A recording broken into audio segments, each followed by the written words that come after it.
This is You're So Right, the podcast that deals with Davidson County, the state of Tennessee, and issues that affect us right here at home.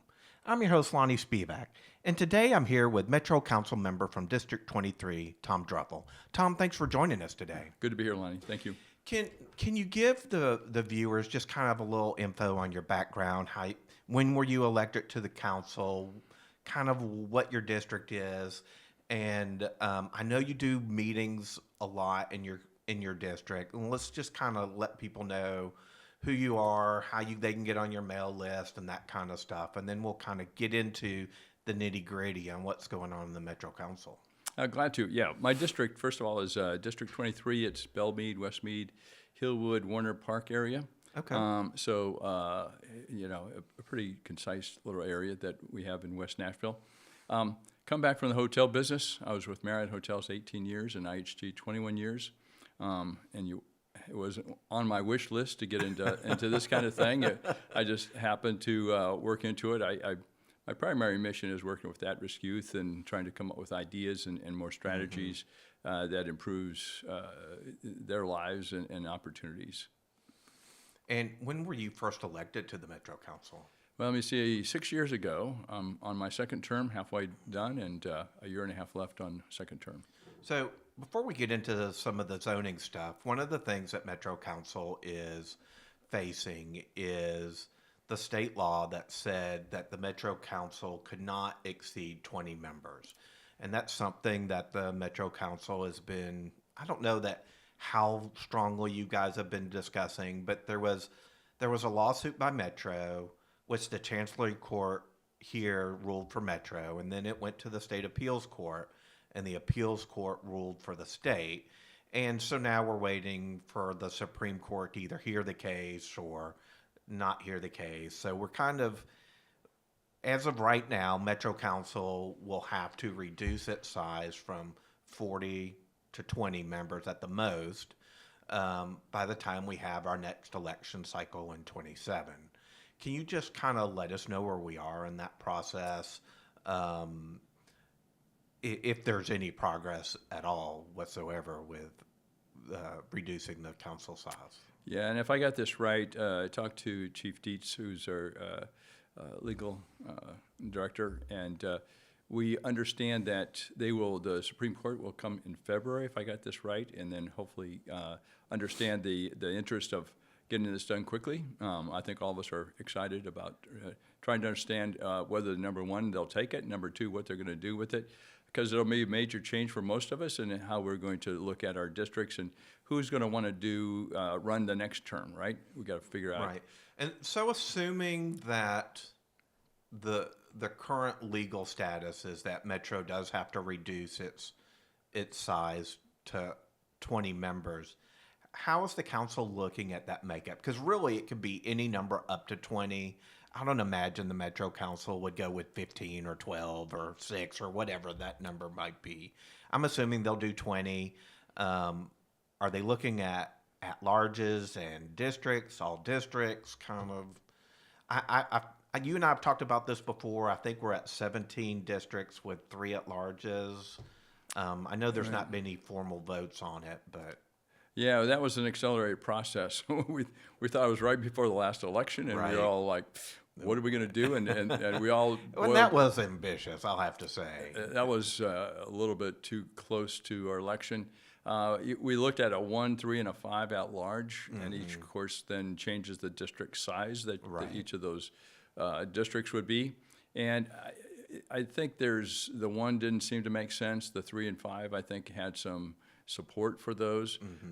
This council will have to sort of see what everybody wants to do with that. Yeah, I personally don't think there should be at-larges. I really just think there should be someone who represents that district, and that's the way it is. There shouldn't be somebody in the council who has power over let's just say you're District 23, and right now we have 5 at-large members. They technically can overrule you. Somebody could come submit something to you and you go, I just don't think that's right for our district. They can then go to the at-larges and get an at-large member to submit that same thing, bypassing the will for your district. I just really think that it's better if those things are just done local. Now, I personally don't care if we're 40 members or 20 members. That to me doesn't make any difference. But now that the state has like passed a law saying that it can't exceed 20 members, I think that's kind of how it's going to have to be. Yeah, I suspect that, you know, the Supreme Court will be consistent with the appellate court, but we'll wait to see. And I think all of us are anxious. Everybody's waiting for this to drop, yeah, because it's been pretty exciting. The one thing that we still don't know is you're currently term limited, so you couldn't run again now for your district. You could run for at large, but we don't know. There's not been a legal opinion that if once there's a new council, like the current council is dissolved and there's a new process for council with new districts and everything, whether or not you could then run again for another district. So we don't have a legal opinion on that. I have an opinion, but it's not a legal one. I'm not sure I'm always on the legal side, but we don't know. Yeah, Right. I think there's a lot that we don't know. I think what I heard last time from the grapevine, but who knows because it never carried through, was that we would not be able to run again within our district. But it's a different district. But it's, yeah, within the larger district, we'll have to just wait and see. I think there's a value for allowing that to occur for some of the, as you look at the zoning bills that are starting to come up, that, you know, our big guardrail is the council person that can protect their district. And I think that gives at least a transition component to add value so that we would have that guardrail in place for a little bit. Now, everybody who has opened their mail recently, who owns property in Davidson County, has gotten the invoice from the property assessor saying, you owe us a bunch more money than you did last year. And I think that's made a lot of people more aware of what's going on at the local level than they were. People are going, not just businesses, but people in the residential areas are going, how am I going to afford an extra $1,000, $1,200, $1,500 a year in property taxes on top of what I'm already paying, which has been pretty high here in Davidson County. And so a lot of people are now really paying attention more so than what they were to what the Metro Council is doing. And now we have this big push for upzoning all of Davidson County. And on the forefront is 2 new zoning proposals and an update to the DADU, which is the detached dwelling units. Can you kind of let the viewers know kind of what the new proposals are, where we are in the process of the whole thing, and then we can get into like details, like what does that mean, like how far am I from the, you know, thoroughfares, that kind of stuff. We can get into the nitty gritty for it, but just kind of give us an overview of where we are.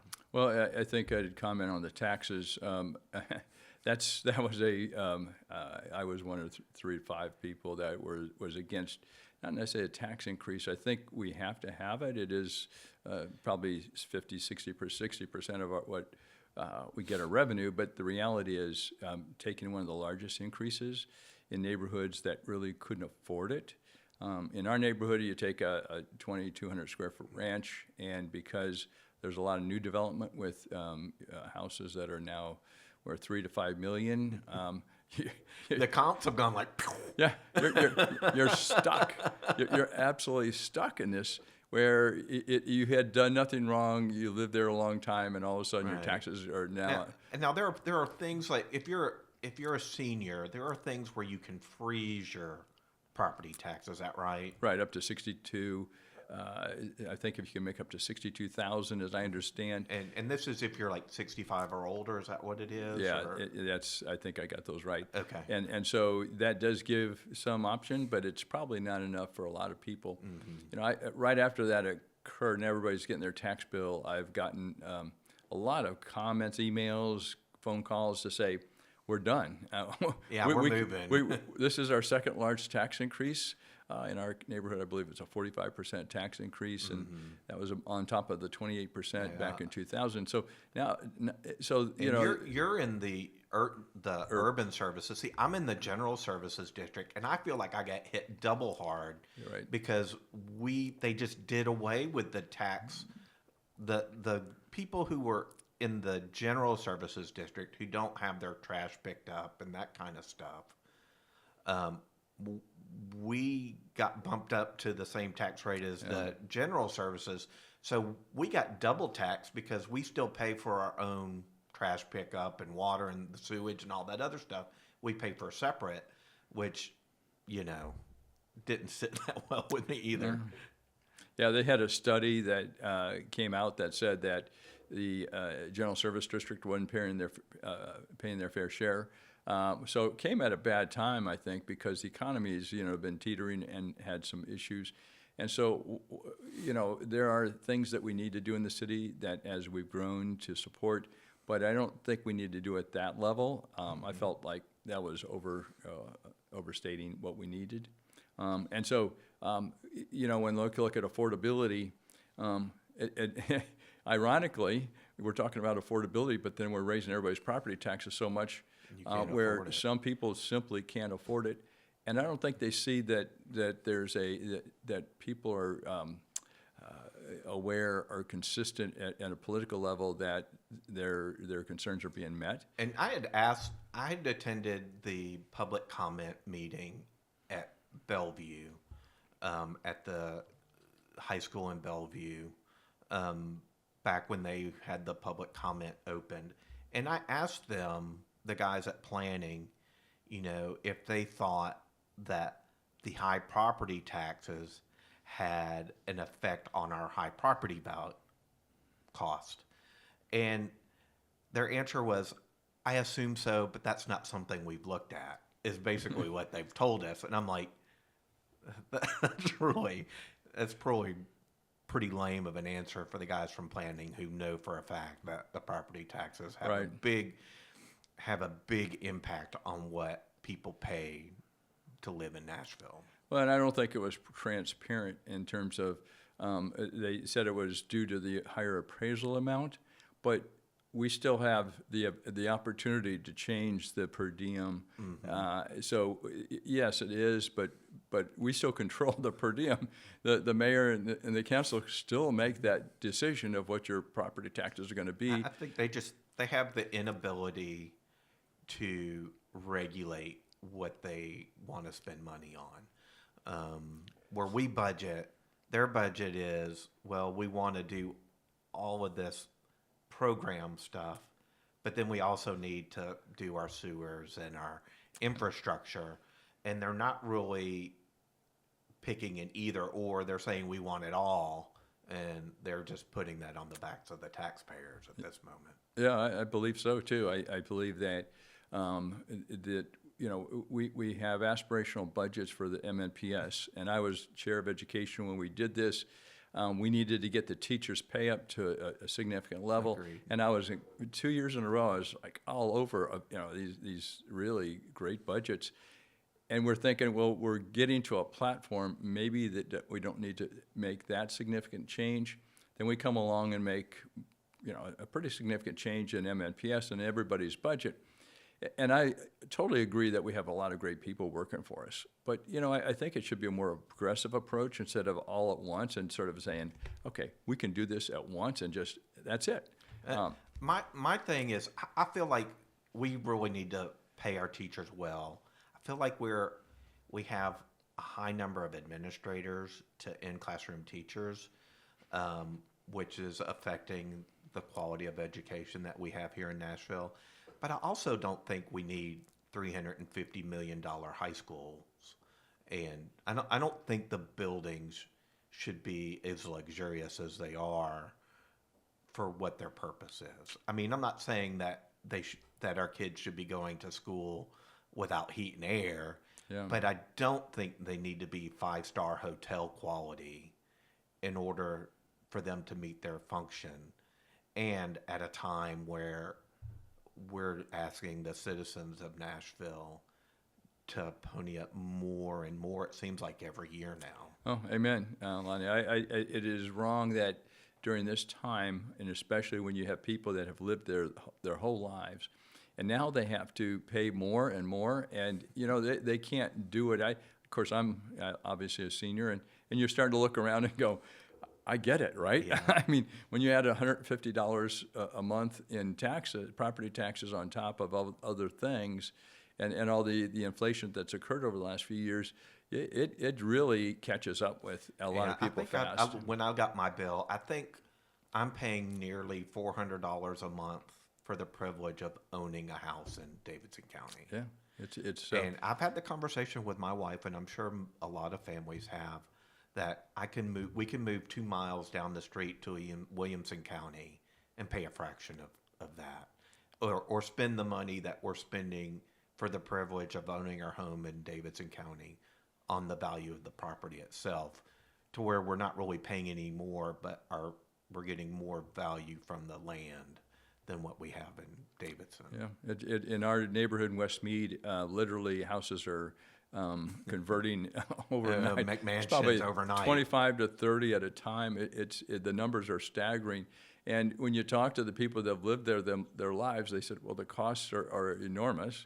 And I can go to Williamson County, I can go to these other counties and live pretty comfortably. I mean, if I owned a house, say, off Brook Hollow or Breslin or someplace like that, I would take the $3 million and go buy somewhere else. Yeah, well, they're buying the land for probably $800,000 to $1.2 million. So you'll, without having to fix up your house, you got a 2,000 square foot ranch. Don't have to do anything to catch it up. And here you get the money, and then you can go to some place with a better tax structure.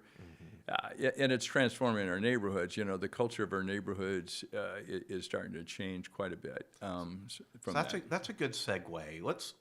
Let's talk about that culture and these new zoning proposals. So there are two that I know, RN and RL. Tell us what those are. Well, it gives you an option. It gives you a multifamily option in essence, or allowing to build multiple units within a certain. Okay. So an RN is like residential neighborhood, right? And that's like 600 feet off of like a main thoroughfare or something like that. Yeah, the way they designate it as an RN, which is a residential neighborhood, is you can build 1 unit per 5,000 square feet. For an RL is 1 unit per 6,000 square feet. Okay. So let's say you have an acre. Okay. So 5,000 into 40,000 is approximately 8. So where there was one single family home, you can now build potentially 8 housing units within that place. And so of course the conversation is, and the argument is, well, we're not eliminating your single family home, right? Well, no, but you're going to build. Yeah, but if somebody's 4 units, let's 6 just units. say my brother-in-law lives he's in your district, Right. And he has a plot of land that's a little over an acre, and let's just say that his neighbor decides to sell their land, which is pretty similar to his. The developer that buys that acre, if this passes, could build up to 8 units, 8 individual housing structures on that land. Correct. And do you want to keep your acre single family home right next to that? And Lonnie, you hit it right on the head, right? And so you're not eliminating my house, but do I want to live next to 2 houses? I have 3 houses. I could have 8 neighbors on either side of me, each with up to 5 family members in each house. So I could have, up to 40 people living on either side of me.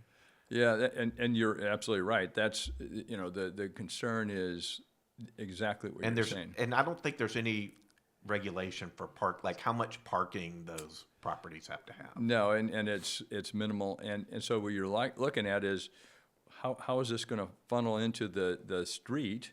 Who's going to park there if you go to the Nations and some of these places? There is no parking left, right? I mean, you're really in the danger of just having to walk from a longer location. So some of the supporting mechanisms, the structures of infrastructure making this work isn't in place to make this work effectively. And that's a lot of what my concern has been is two things. The process has gone way too fast.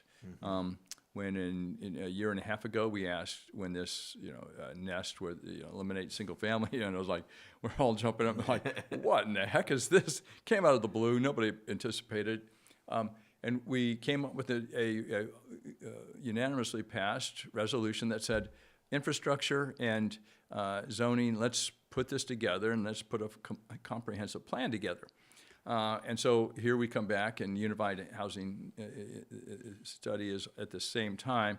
And so now we're coming back and looking at this and thinking, okay, there's going to be some kind of plan that provides affordability, attainability, and provides an infrastructure platform to make all this work.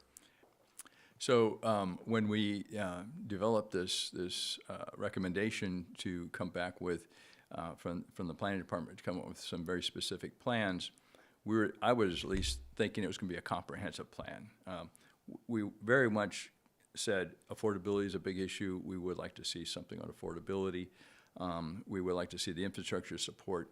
But what we've gotten is we've gotten the sort of you're ready, aim, fire. We're sort of fire, aim, ready now. Here's. They didn't do any of the infrastructure study and all of the zoning. So we got the zoning recommendations, and that which includes DADU and the zoning types. And now we have, well, we're going to get to the infrastructure down the road, and the infrastructure is going to drive a map of where the preferred places are going to be. And so I was in strategic plan for 100 years, and you realize this isn't what we're looking for. We're looking for a comprehensive plan that says all of this.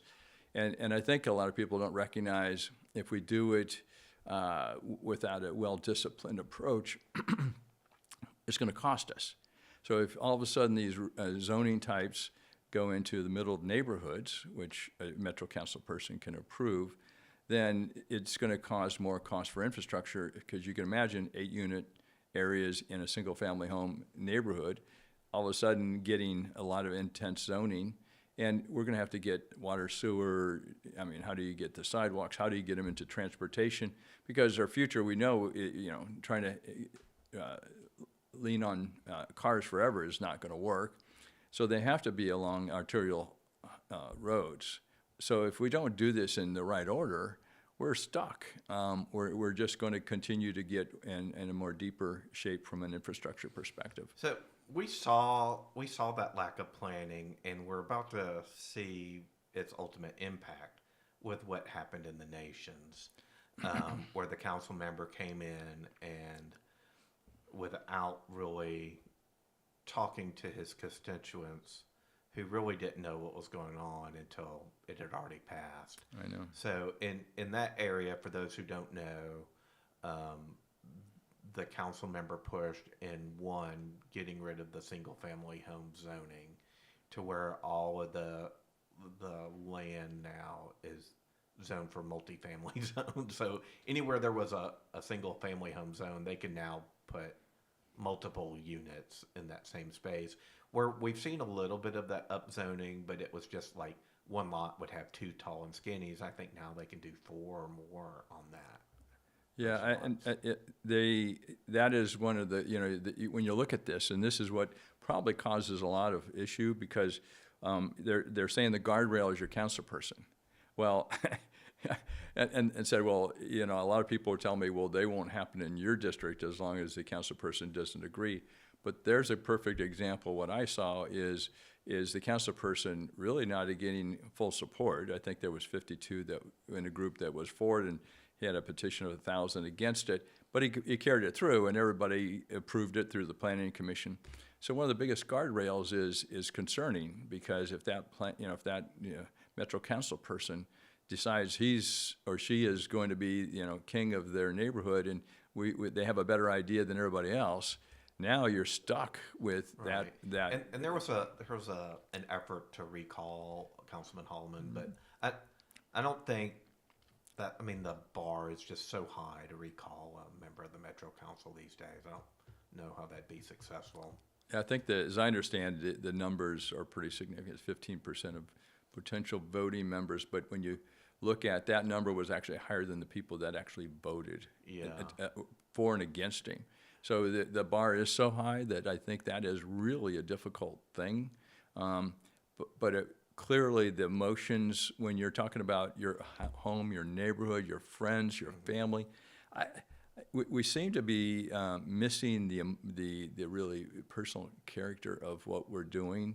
We think we're making great decisions, but we're really not feeling the pain that some people might have.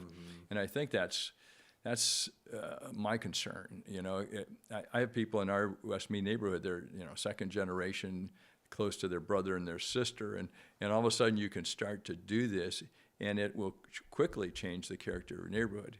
Now, I have another year and a half, and I'm hoping that someone that will replace me, we're going to work pretty hard, that will have the same values for character.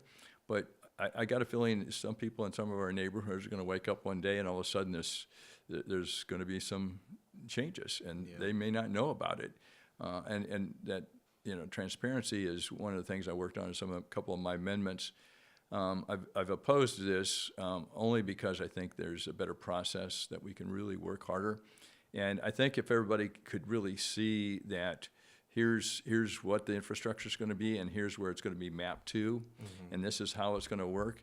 And the thing that nobody's talking about, and I keep telling everybody, it's not what they're saying, it's what we're not saying. Right. So who's going to execute the plan? Well, it's developers, and developers are not bad people, they're business people. But I was a business person, I'm going to go as with the highest profit. If I was a developer, I was just say I could, even though let's just say I'm building. I want to build, buy some land and redevelop it in Bellevue, and I went to Sherry Weiner and said, you know, Sherry, I want to do these multiplexes, and I'd like to have these done with the new RL zoning. She could go and go, yeah, I think that's a good idea, and then submit that, even though it's outside of the area they were originally planning for that zone to work, and it would pass. I mean, the council would give her deference, and it would pass. And then all of a sudden you have this single family home or two single family homes where they've got multiplexes that are 4 stories tall and have 50 people in them, or 50 families, not people. It's mainly in the urban service district that they're doing it, but I'm sure there's but there's nothing that prevents it's nothing to prevent it. So we've talked about the RN zoning. What's the RL? What's the difference between the RN and the RL? Well, it's a little different. It's the residential limited. So actually, I might have gotten that back, where the RN is 1 per 6,000 square feet, and the RL is 1 per 5,000. So it's meant to be closer to an arterial road. And the goal on the mapping is that the RLs would be within 0.8 of a mile within an arterial, which then it creates a higher density along arterials.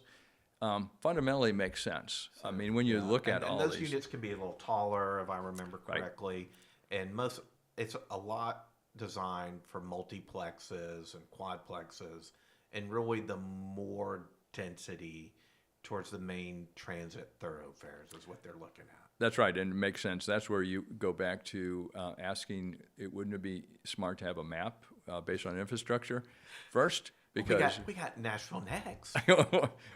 Well, a lot of terms are being used, like the unified housing strategy, you know, fundamentally says what we're trying to say, but this process is disjointed, I think.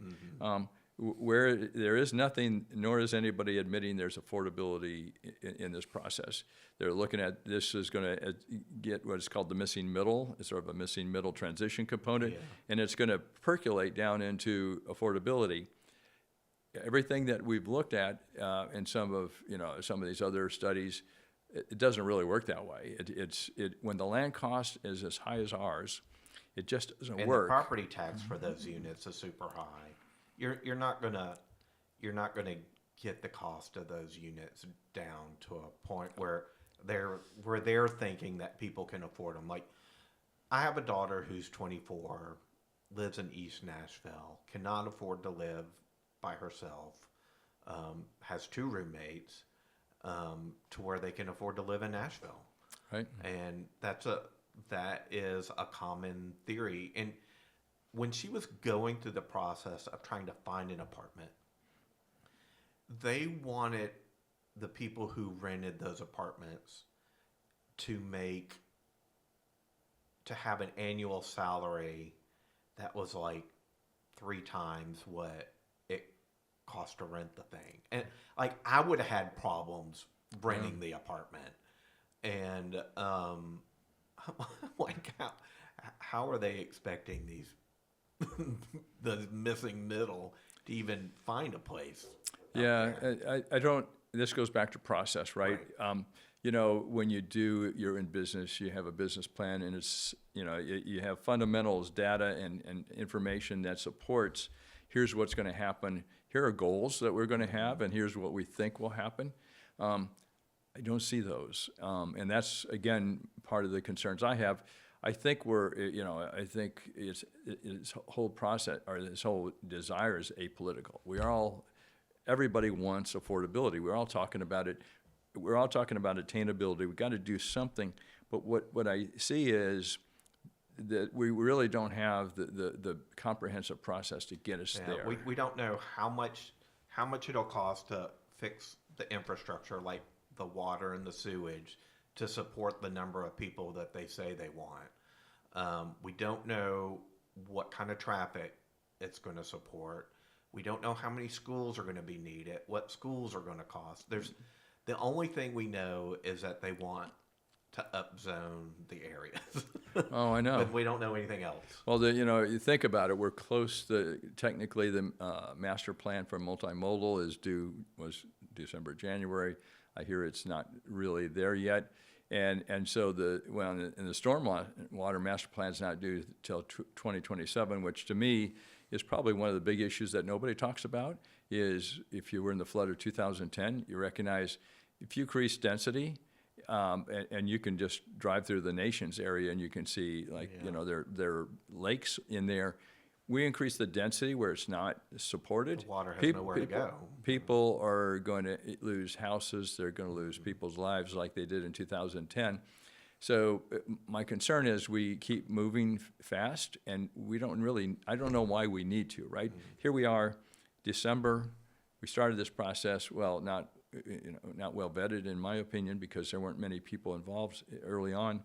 And why not give it 3 to 6 months to get these studies in and mapping, and then talk about, hey, this RL works here, and we can understand it.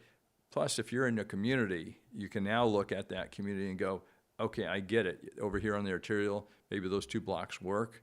I'm 6 blocks in. I have no sidewalk. I'll never get there. Yeah.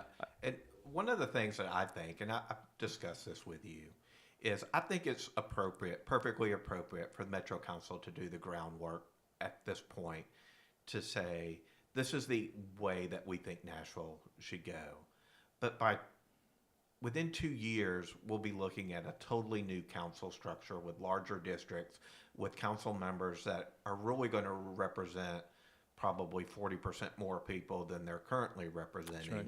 And we'd want whatever that plan is to represent the Nashville then, what that government looks like, in my opinion. Well, that's the dangerous part is so, you know, what the guardrail that a district has is your council person. Right. So let's say I get the nation's council person that likes density, and it's not consistent. Once you enlarge those districts, you're going to get characteristics dissimilar to you in other areas, right?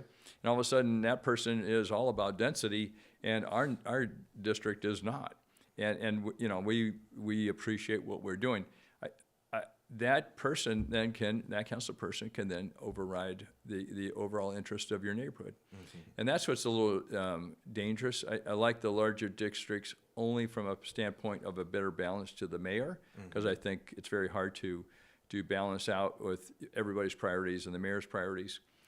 But when it comes down to protecting your neighborhood, I like the smaller districts because now you have a unique subset that you can control your council person, or at least help, Right. be involved with your, most council people will generally be sensitive to their needs.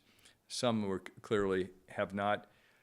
The prior council would have never accepted this. I mean, I gotta say, agree. I was in the prior council, and if someone in a group of people that would come forward and say, we have these level of concerns, the at large, all of us would just say, go back and Yeah. work on it.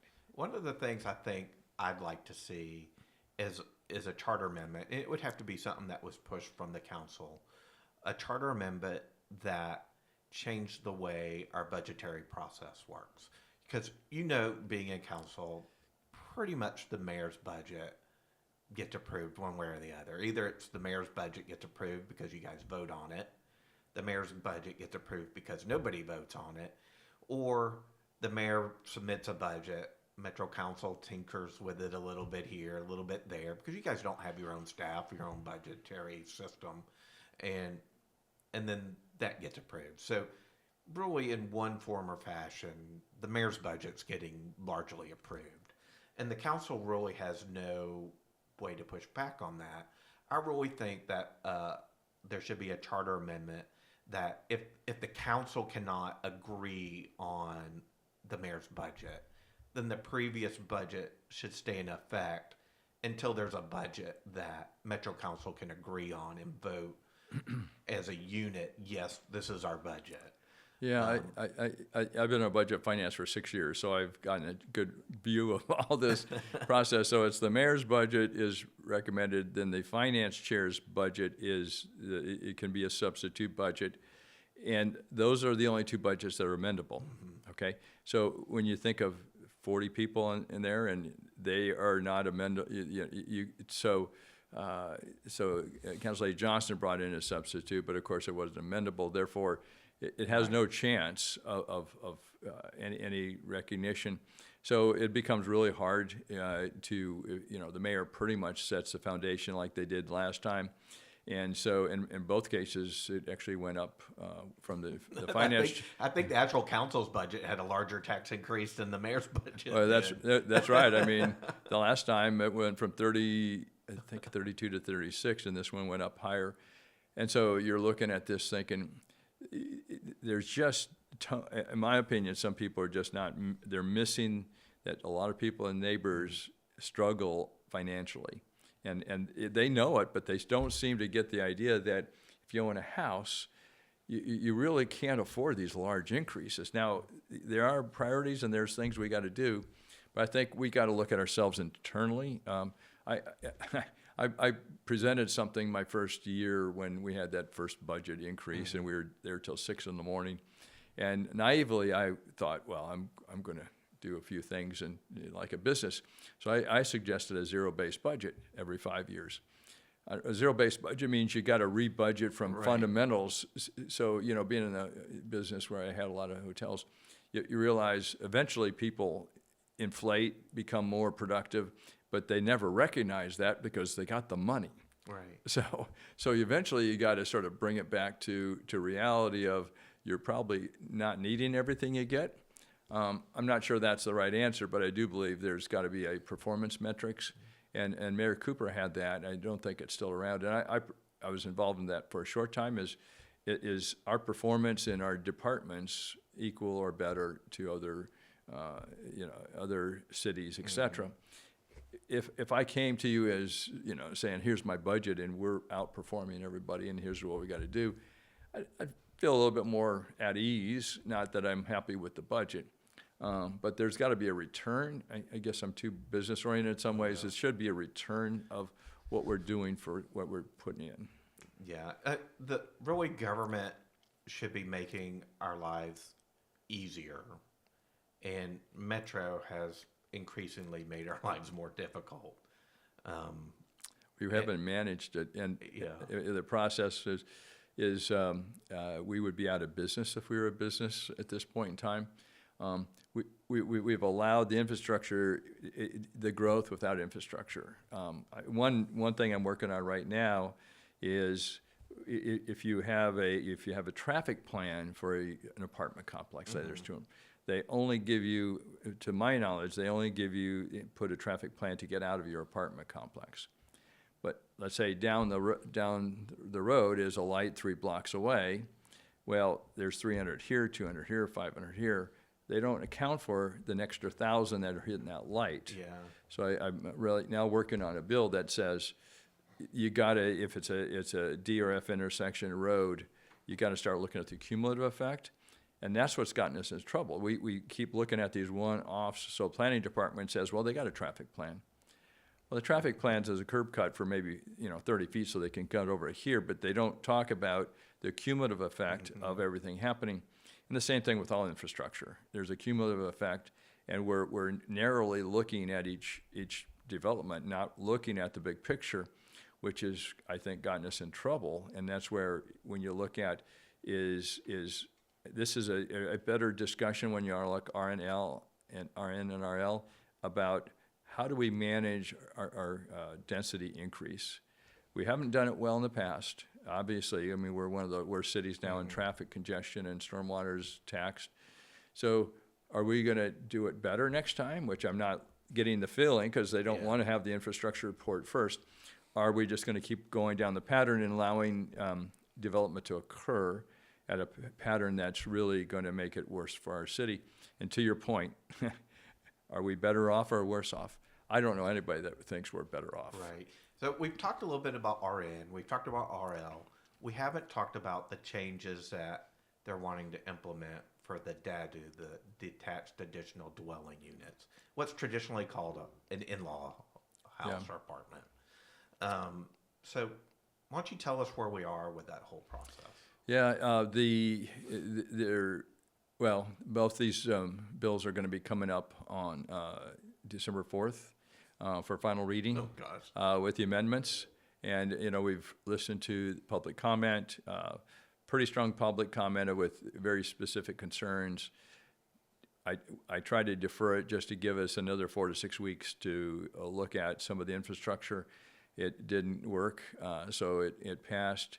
So now we're going to look at the RNRL. There's several amendments and a couple of substitutes, and there's probably more that'll come in. But the DADU is actually a little bit more concerning.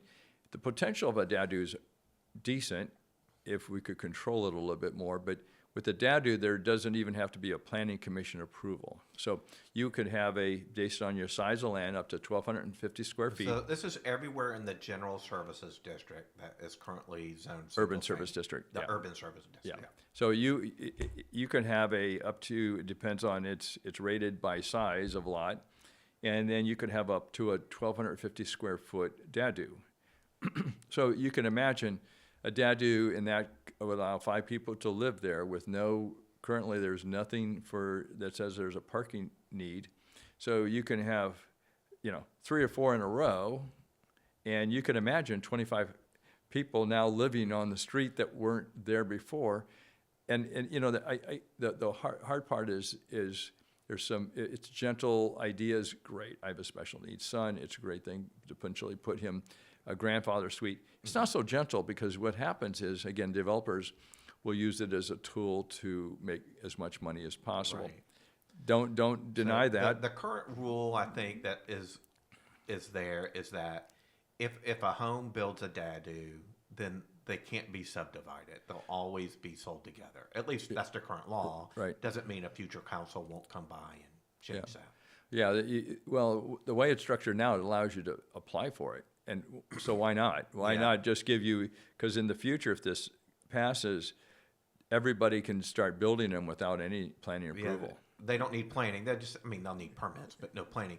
And so when I ask planning, they're like, well, currently 13,000 properties in Davidson County have the DADU zoning. And I think they said about 10% of those have actually built the DADU. Yeah. But it was a big process to build the additional unit.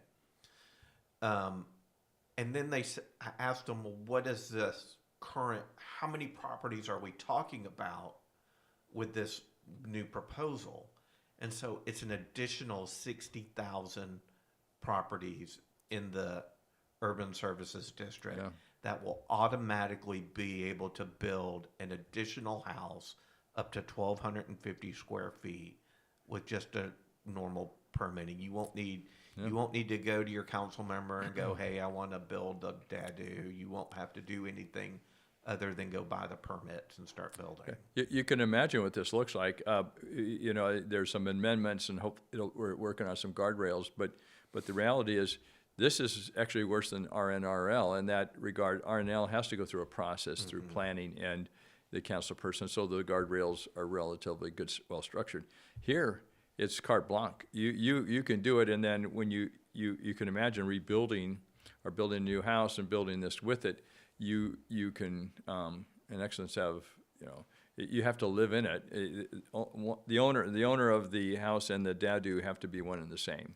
So I did ask that just question. the owner. But that owner could be private equity. Right, and that's our biggest problem and so that's what's happening. I mean, private equity is coming from all over the country to Nashville because property values keep increasing at a strong rate. Rents are very high. There's strong demand still. And so the private equity is coming in. They're buying everything they can get their hands on. And if what they're buying is a single family home in the urban services district, if this passes, they'll automatically be able to build another home right there and rent them both. Right. Well, and RN and RL also, is when you look at the private equity. So you're looking at, I think 12% of our houses are owned by private equity now, or one of the largest in the United States. So all these good ideas aren't going to be managed by the people that we're going to want to make this affordable. My biggest fear is just that Nashville loses its charm of what makes it Nashville. Right. We're already down. I mean, you can't drive downtown and feel like we haven't changed. I'm not saying that some of that change isn't good, but when you drive through the Vanderbilt area and Belmont and West Nashville, some of those areas that you live, some of those East Nashville neighborhoods that have the old craftsmen and just have that old neighborhood charm, and you feel comfortable there, like it's just a hometown. We're losing all of that day by day with each ranch or craftsman that's getting torn down. That's right, and this is going to accelerate it. It just eliminates. Everybody thinks, well, we need affordability and attainable. I get it, but we can do it better, right? I don't think either of these are going to be affordable or attainable. No.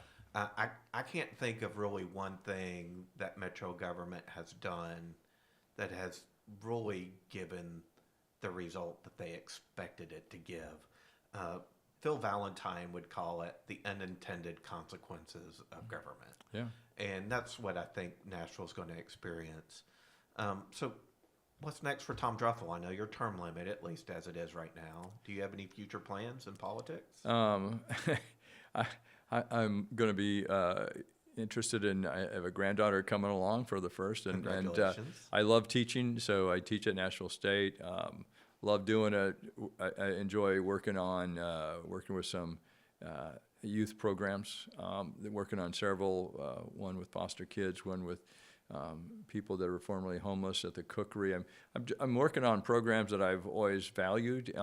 It's a lot more fun to be directly involved in things. I'm sure. I think I would like to, help whoever or try to find whoever that would really respect communities in the future, and try to support, some new leaders that have that we could trust and will come in and go, okay, your neighborhood, you can have it. We need to do a little bit more, but I think these should be genuinely individual conversations by neighborhood.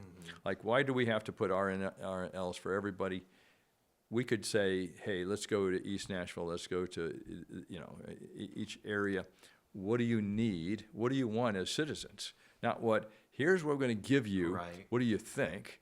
It should be, let's talk to me a little bit about this, and let's find out what you want. So maybe in Madison, okay, you need this park, you need this, this, and this. Okay, let's work on that. West Meade, we'd love to have a little bit more of a sidewalk. We have not had any, and Well, you guys are about to have a whole lot more of everything in West Well, Meade. I think we've never had, except the only reason we have partial sidewalk is it's to nowhere, is because there was a school that's no longer there. Yeah. And so, the overall, though, is I'd love to see a real serious conversation of not here's what we're going to do, but what would you like to see for your neighborhood? And each of those should be by neighborhood, not like here's the zoning and you take it or leave it, or what do you think? Let's talk and ask what they would like, and then work around that. Anyhow, I'd like to see some kind of direction, find people that would willing to do that.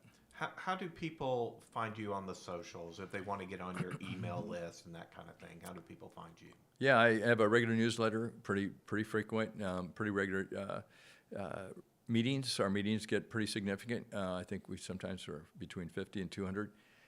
It's Thom, Thom, at Thom Druffel. That's our website. So Thom at THOMDRUFFEL.com. And you can get on there and you can subscribe to my newsletter. It's like 3,500, 4,000 now that I have subscriptions to. And what's interesting now with the zoning comments, and a lot of people have now from all over the city actually subscribing to my newsletter. You're really, out of all the council members that I've really talked with, you're really probably the best at communicating what's going on in your district. And I just want to congratulate you for that. It's not easy, and being a council person is a full-time job with part-time pay, and just thanks for the service you've given your district. Thanks. It's one of those things. If you're going to do something, you got to do it right, and it's the people. I've already promised my wife I wasn't going to run for anything. It's not what you think it's going to be. Is all I have to say. It's a lot more work than you ever thought. But it's one of those things, and one of the reasons why I've started this podcast is because I felt like people really weren't paying attention to the politics that's local. And this is a perfect example of what happens when you don't pay attention. And so I'm hoping that by continuing this podcast and with conversations like this, that we can work to get people more involved at the local level. And you're absolutely right, Lonnie. If people were involved and understand the repercussions in their neighborhood, that's going to happen in the near future. It affects your day-to-day life, what the Metro Council does, more than anything that Congress does, really, or that the president can do. What happens at your local council meetings has a more impact on your day-to-day life than anything that happens at the federal level. One stat, we were 44th in the country and the most traffic. And about 3 or 4 years ago, we're now 11th. If that statistic doesn't tell you we've ignored what we need to do, I don't know when what will. And I've been in LA, Chicago, San Francisco, all these places, and driven. We are 11th. I can validate that. Yeah, I could talk all day about transit, and we'll see what this next generation, this multimodal nonsense that they're going to give us is. But Tom, I really appreciate you taking the time to meet with me the day after Thanksgiving, and I'm glad you had a good time with your family. And I hope you'll come back and give us an update on where things are. Good. I'm glad to. Thanks, Lonnie. All right. Thanks. Well, I hope you enjoyed this episode of You're So Right. You can find us on YouTube, Rumble, and everywhere you find podcasts. Have a good night. Booyah. Oh, yeah. Good. Hopefully that went okay.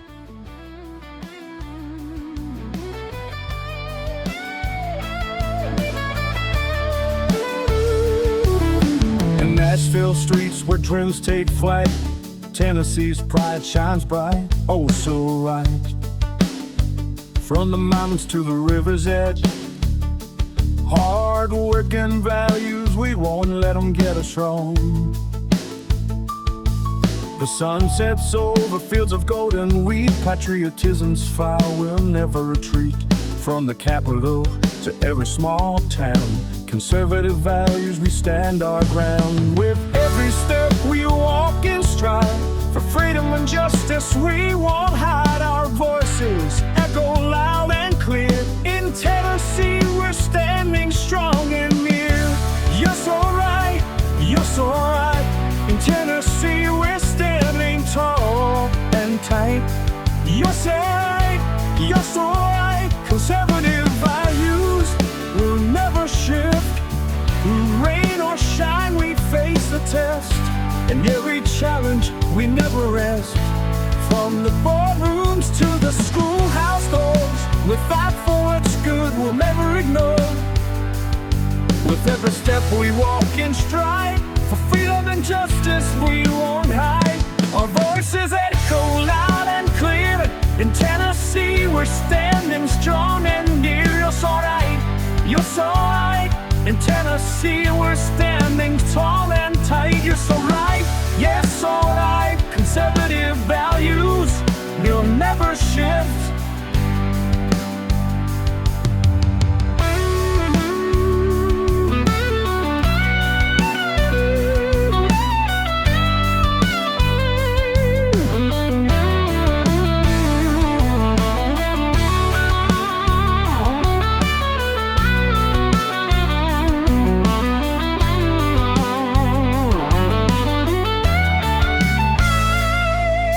Conservative values will never shift.